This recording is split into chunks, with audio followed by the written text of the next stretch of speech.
Bismillahirrahmanirrahim. Assalamualaikum warahmatullahi wabarakatuh. Selamat sore. Semoga Allah Subhanahu wa taala selalu memberikan keberkahan bagi kita semua. Amin amin ya rabbal alamin.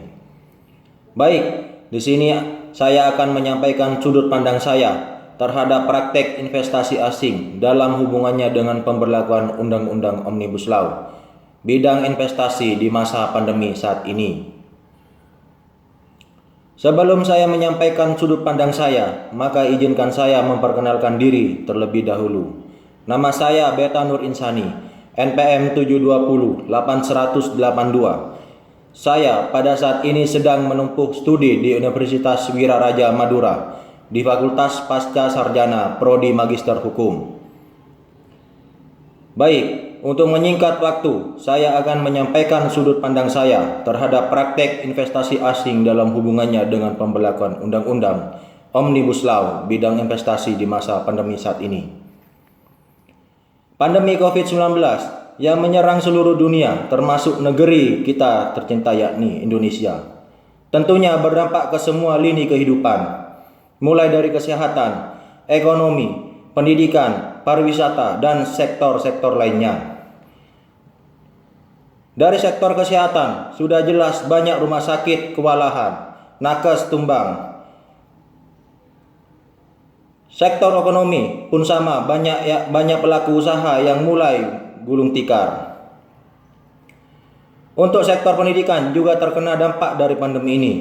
Sudah setahun lebih anak didik mulai dari tingkat dasar sampai perguruan tinggi melakukan kegiatan pembelajaran lewat daring. Tak kalah pentingnya, sektor pariwisata juga terdampak, yang jelas-jelas akan menurunkan devisa negara.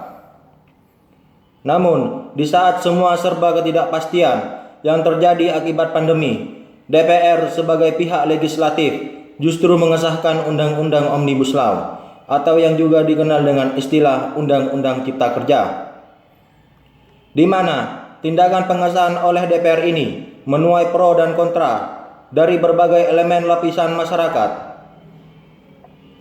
Hal ini dengan terjadinya demo besar-besaran di berbagai daerah untuk menolak Undang-Undang Omnibus Law. Akibatnya tentu menjadi paradoks dengan kebijakan yang dilakukan oleh pemerintah sebagai pihak eksekutif yang berusaha menurunkan kasus lonjakan COVID-19 dengan membatasi pergerakan masyarakat. Namun, dengan disahkannya Undang-Undang Omnibus Law oleh legislatif justru menimbulkan kerumunan masyarakat yang berdemo.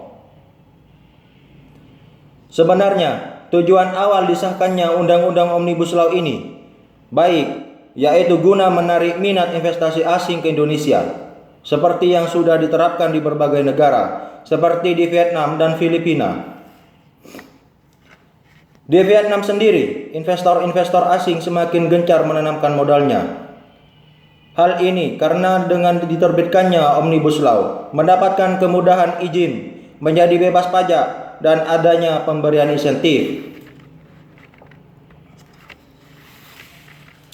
Pengesahan Undang-Undang Omnibus Law ini sendiri banyak menerima penolakan oleh sebagian besar masyarakat.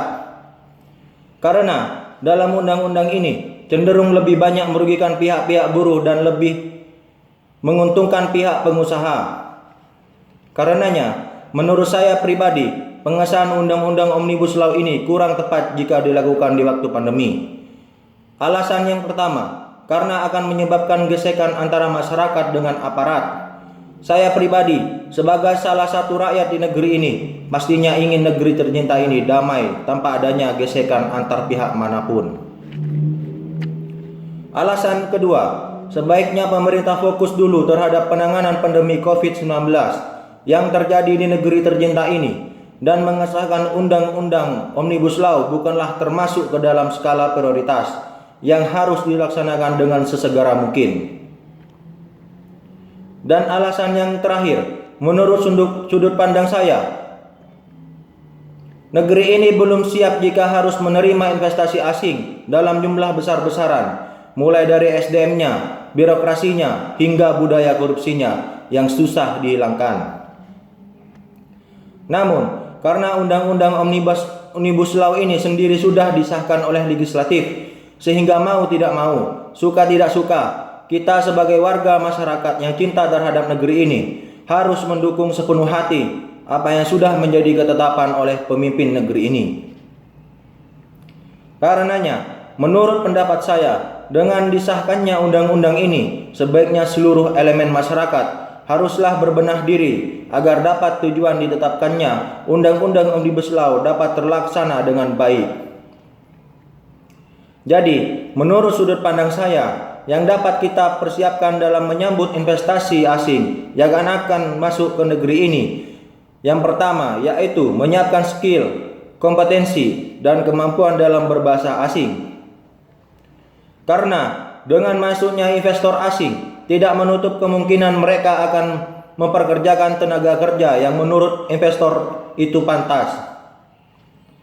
Bukan tidak mungkin negeri ini akan terjajah oleh kedatangan tenaga kerja asing.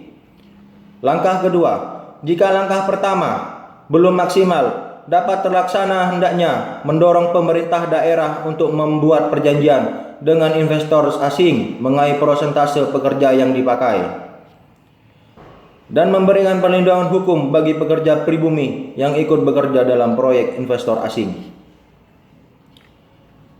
Selain memberikan perlindungan terhadap pekerja pribumi, pemerintah daerah juga harus memberikan perlindungan terhadap kawasan dan lingkungan yang nantinya akan dijadikan lokasi proyek investasi asing oleh investor tersebut dengan memperhatikan uji layak AMDAL-nya dan tetap melestarikan adat dan budaya di daerah sekitar.